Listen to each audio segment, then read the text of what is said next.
بسم اللہ الرحمن الرحیم۔ السلام علیکم۔ آج ہم جو موضوع کا دوسرا حصہ بیان کر رہے ہیں وہ ہے خطبہ نہج البلاغہ نمبر 5، وفات رسول کے بعد ابو سفیان کا حضرت علی کو پیشکش کرنا کہ ابو بکر کی خلافت کو ختم کر دیں تاکہ میں اپنا لشکر لے کر آؤں اور آپ حکومت کریں۔ تو اس کا پارٹ پہلا جو ہم نے ابو سفیان کی جو رائے تھی حضرت علی نے اس کا کیا جواب دیا، اس کے لیے آپ اس سے پچھلی ویڈیو دیکھیے گا۔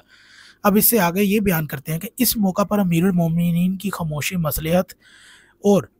دور اندیشی کا آئینہ دار تھی، کیونکہ یہ حالات میں اگر مدینہ کا مرکز جنگ بن جاتا تو اس کی آگ عرب کو اپنی لپیٹ میں لے لیتی۔ مہاجرین و انصار میں سے جس رنجش اور چپکلش کی ابتدا ہو چکی تھی وہ بڑھ کر ایک انتہا کو پہنچ جاتی اور منافقین کی ریشہ دوانیاں اپنے کام کرتی اور اسلام کی کشتی ایسے گرداب میں جا گرتی کہ اس کا سنبھالنا ہی مشکل ہو جاتا۔ اس لیے امیر المومنین نے دکھ سہے اور مگر ہاتھوں کو جنبش نہیں دی۔ تاریخ شاہد ہے کہ آپ صلی اللہ علیہ وآلہ وسلم نے مکہ کی زندگی اسی طرح کی تکلیفیں اور زحمتیں برداشت کی، مگر صبر و استقامت کو چھوڑ کر لڑنے الجھنے کے لیے تیار نہ ہوئے۔ چنانچہ آپ جانتے تھے اگر اس وقت جنگ چھڑ گئی تو اسلام کے پھیلنے پھولنے کی راہیں بند ہو جائیں گی۔ البتہ پست پوش اتنے عوان و انصار اور جو کہ کفر و طغیانیوں کی دہانے اور فتنوں کو کچلنے کی طاقت رکھتے ہیں دشمن کے مقابلے میں اٹھ کھڑے ہوں گے۔ اسی طرح امیر المومنین آپ صلی اللہ علیہ وآلہ وسلم کی سیرت کو مشرع راہ بناتے ہوئے تلوار کی قوت اور دستے بازو کے زور کا مظاہرہ نہیں کرتے، کیونکہ آپ سمجھ رہے تھے کہ دشمن کے مقابلے میں بے یار و ناصر و مددگار اٹھ کھڑا ہونا کامرانی اور کامیابی کے لیے بجائے سوزش انگیزی اور وضیان کاری کا سبب بن جائے گا۔ اسی لیے یہ موقع کے لحاظ سے طلب عمارت کو ایک گندے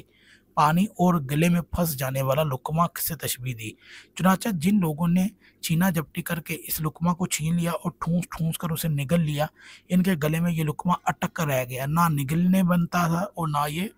اگل سکتے تھے، یعنی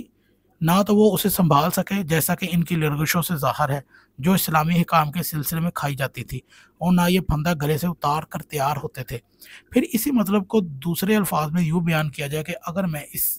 تنازع گاہ حالات میں خلافت کو ثمر نارسیدہ کے توڑ کر کوشش کرتا ہوں تو اس سے باغ میں جڑتا اور میرے ہاتھ میں کچھ نہ آتا، جیسے کہ ان لوگوں کی حالت ہے کہ غیر کی زمین پر کھیتی کر تو بیٹھے ہیں، نہ کہ اس کی حفاظت کر سکتے ہیں، نہ جانوروں سے اسے بچا سکتے ہیں، نہ پانی دے سکتے ہیں اور نہ ہی اس کی کوئی حبس حاصل کر سکتے ہیں، بلکہ ان لوگوں کی تو یہ حالت ہے کہ اگر کہتا ہوں کہ زمین کو خالی کرو تاکہ اس کا مالک خود کاشت کرے تو خود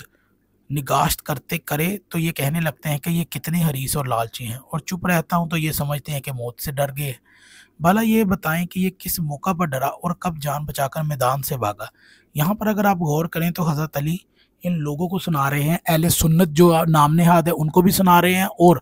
ابو بکر عمر عثمان کو بھی سنا رہے ہیں۔ وہ کہہ رہے ہیں کہ اگر تم لوگوں سے میں خلافت چھینوں تو تم کہو گے کہ یہ دنیا کا لالچی ہے، اور اگر میں چپ کر کے گوشہ نشین اختیار کروں تو کہتے ہیں ڈر گئے، جیسے کہ اہل سنت کہتے ہیں۔ یہ تو الفاظ حضرت علی نے پہلے ہی ان لوگوں سے متعلق بیان کر دیے تھے، اور حضرت علی نے فرمایا میں کبھی میدان سے بھاگا نہیں ہوں،